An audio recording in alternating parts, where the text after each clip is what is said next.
দর্শক মণ্ডলী আসসালামু আলাইকুম। আমি এই মুহূর্তে আছি পিরোজপুরের মঠবাড়ি উপজেলার তুষখালী বাজারের নিউ মার্কেট এলাকায়। আমি যদি আপনাদের জানিয়ে রাখি যে আমার পিছনে আপনারা যে বাড়িটা দেখতে পাচ্ছেন, এই বাড়িটা হচ্ছে তুষখালীর যে সগির মেম্বার, সেই সগির মেম্বার দীর্ঘদিন বিএনপির রাজনীতির সাথে জড়িত ছিল। মাঝখানে তিনি বিএনপি থেকে অন্য একটি দলে যোগদান করেছিলেন এবং সেই দলের সাথে তিনি সম্পৃক্ত ছিলেন।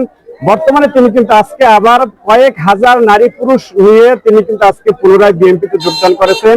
তার যোগদান অনুষ্ঠানে এখানে খালি ইউনিয়নের প্রত্যেকটা ওয়ার্ডেরই যারা বিএনপি নেতাকর্মী আছেন এবং সগির যারা সমর্থক আছেন, তারা যারা নেতাকর্মী আছেন, তারা যারা ভক্তবৃন্দ আছেন, আমরা দেখতে পেয়েছি যে হাজার হাজার নারী পুরুষ নিয়ে তিনি কিন্তু আজকে বিএনপিতে যোগদান করেছেন এবং যোগদান অনুষ্ঠানে মঠবাড়িয়া উপজেলা বিএনপির আহ্বায়ক এবং যিনি পিরোজপুর ৩ মঠবাড়িয়া আসনের ধানের শীষ প্রতীক নিয়ে নির্বাচনে মাঠে আছেন সে আল্লাহ রুহুল আমিন দুলাল, তিনি কিন্তু এ জায়গায় উপস্থিত ছিলেন। এ সময় আল্লাহ রুহুল আমিন দুলাল ভোটারদের কাছে ধানের শীষের ভোট প্রার্থনা করেন।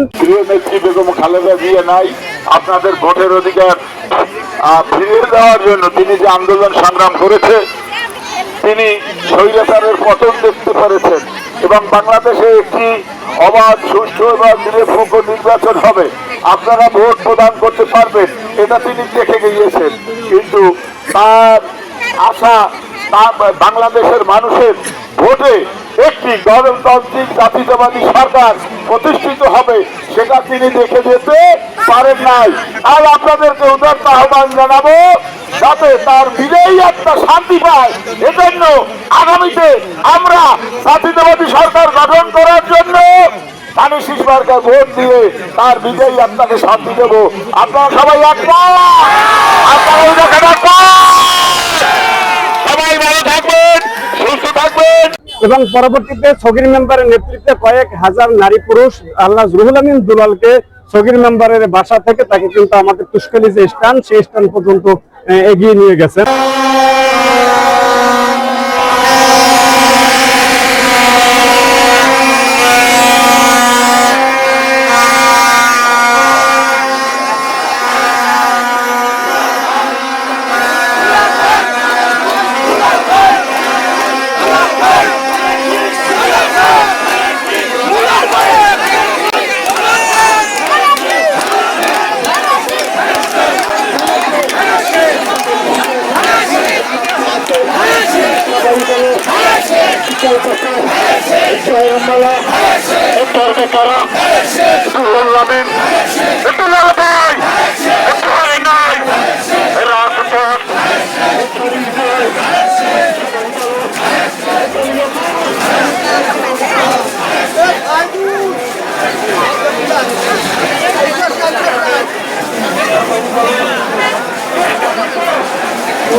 Thank you.